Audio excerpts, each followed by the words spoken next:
Assalamualaikum warahmatullahi wabarakatuh. Selamat datang di channel DKN Horor. Di video kali ini kita akan menceritakan cerita horor yang berjudul Misteri Sandekala di Kampung Lembah Sunyi. Sebelum kita mulai ke ceritanya, buat teman-teman yang belum menekan tombol like and subscribe-nya, silahkan tekan tombol like and subscribe dulu ya, biar tidak ketinggalan cerita horor terbaru dari channel DKN Horor.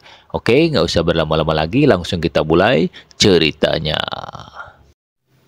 Cerita dimulai di Kampung Lembah Sunyi, sebuah desa kecil yang dikelilingi hutan lebat. Waktu senja selalu membawa ketakutan. Warga percaya bahwa senja adalah waktu yang berbahaya. Ketika Sandekala, makhluk gaib yang hanya muncul di ujung sore, berkeliaran mencari mangsa. Pak Karta, kepala desa, selalu mengingatkan warga untuk tidak keluar rumah saat matahari mulai tenggelam. Namun, rasa penasaran manusia kerap menjadi awal dari malapetaka. Suatu hari, seorang anak bernama Dika, bocah berusia 10 tahun yang terkenal bandel, mengabaikan peringatan itu. Ia bermain di tepi hutan hingga langit berubah menjadi warna jingga. Ketika ia berlari pulang, langkahnya terhenti oleh suara perempuan yang menangis. Dika. Suara itu lembut, namun menggema di seluruh hutan. Dika, meski takut, mendekati asal suara. Ia melihat seorang wanita berbaju putih berdiri, membelakanginya. Rambutnya panjang sampai menyentuh tanah. "Bu, itu ibu ya?" tanyanya ragu. Wanita itu perlahan berbalik. Wajahnya pucat tanpa mata. Hanya ada lubang hitam kosong. Dika menjerit, namun tubuhnya seakan membeku. Wanita itu tersenyum dan meraih tangannya. Malam itu, Dika tak pernah kembali. Yang ditemukan hanya sandal sebelahnya di tepi hutan. Berita hilangnya Dika menyebar cepat. Pak Karta memerintahkan warga untuk melakukan pencarian. Namun, tak satu pun berani keluar setelah senja. Bu Mirja, ibu Dika, menangis histeris. "Sandekala, ini pasti ulah Sandekala. Ini pasti ulah Sandekala," katanya sambil menunjuk ke arah hutan. Dari cerita turun-temurun, Sandekala adalah makhluk penunggu senja yang menculik jiwa-jiwa yang melanggar waktu sakral itu. Namun, tak ada yang tahu pasti bentuk atau tujuannya. Seminggu setelah hilangnya Dika, suasana kampung semakin mencekam. Setiap malam terdengar suara tangisan di tepi hutan. "Dika." Suara itu memanggil, membuat bulu kuduk berdiri. 3 pemuda kampung, Rian, Bayu, dan Rosi, yang terkenal suka menantang maut, memutuskan untuk mencari tahu sendiri apa yang terjadi. Mereka yakin itu hanya cerita karangan. "Kalau kita ketemu si Sandekala itu, kita bakar aja makhluk itu, oke?" kata Bayu dengan sombongnya. Mereka menunggu hingga senja dan berjalan ke hutan. Langit oranye mulai berubah kelabu. Angin dingin berhembus, membawa suara seperti bisikan. "Rian, Bayu, Rosi." Ketiganya saling pandang. Suara itu berasal dari tengah hutan. Dengan senter di tangan, mereka melangkah lebih jauh. Tiba-tiba, mereka melihat seorang wanita berbaju putih. Wajahnya tampak biasa, senyumnya hangat. "Kalian tersesat, anak muda?" Mari ikut saya, katanya. Namun, semakin dekat mereka, wajah itu berubah. Matanya menjadi lubang hitam. Mulutnya menganga dengan deretan gigi tajam.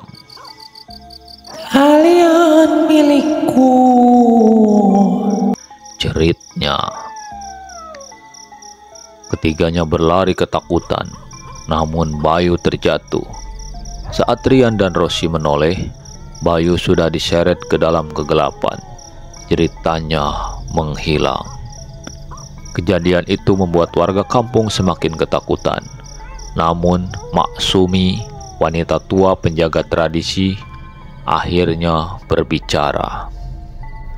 Sandekala marah karena kita melanggar batas. Ia bercerita bahwa dulu seorang gadis bernama Kalisa menjadi korban adat yang salah. Kalisa yang lahir saat senja dianggap membawa sial. Ia dikorbankan di tepi hutan demi mengusir nasib buruk. Namun arwahnya tidak tenang dan menjadi Sandekala. Pak Karta memutuskan untuk mengadakan ritual pemulihan di hutan. Malam itu, seluruh warga berkumpul di balai desa. Mbak Sumi memimpin ritual, membawa sesaji dan mantra kuno. Namun, sesaat sebelum ritual selesai, angin kencang menerjang, memadamkan semua api obor. Dari kegelapan, suara tawa menyeramkan terdengar. Kalian pikir bisa menyingkirkan aku? Tiba-tiba, tubuh Pak Karta terangkat ke udara. Matanya melotot sebelum tubuhnya terlempar ke pohon dengan suara yang keras. Warga berlarian panik. Satu-satunya yang tersisa di balai desa adalah Bu Mira, Ibu Dika. Ia berlutut menangis sambil memohon. Kalisa, kembalikan anakku, Kalisa. Ibu mohon. Suara tangisan menggema di seluruh kampung. Dari balik kegelapan, sosok Dika muncul, namun matanya kosong, seperti boneka tanpa jiwa. Ia berjalan menghampiri ibunya, namun berhenti di tengah jalan. Dari tubuh Dika muncul bayangan hitam besar dengan mata merah menyala. Anak ini milikku selamanya, kata Sandekala. Bu Mira berteriak histeris, mencoba meraih Dika. Namun, saat ia menyentuh tubuh anaknya, tubuh itu berubah menjadi abu. Sandekala tertawa dan menghilang ke dalam kegelapan. Keesokan harinya, warga menemukan Bu Mira pingsan di balai desa. Namun, rambutnya memutih seluruhnya, dan ia hanya bisa menggumam.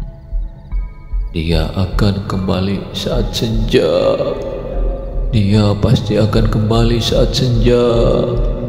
Sejak itu, kampung Lembah Sunyi benar-benar menjadi sunyi. Warga yang bisa pergi memilih pindah. Yang bertahan hidup dalam ketakutan selalu memastikan pintu terkunci rapat saat senja datang.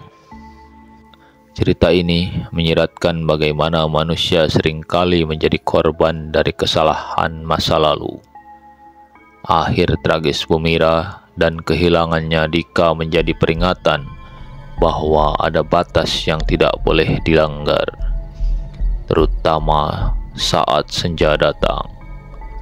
Sandekala tetap menjadi misteri yang menunggu mangsa berikutnya.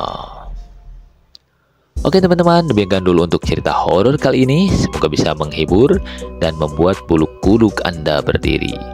Sampai jumpa di cerita horor berikutnya. Jangan lupa untuk like and subscribe channel DKN Horror.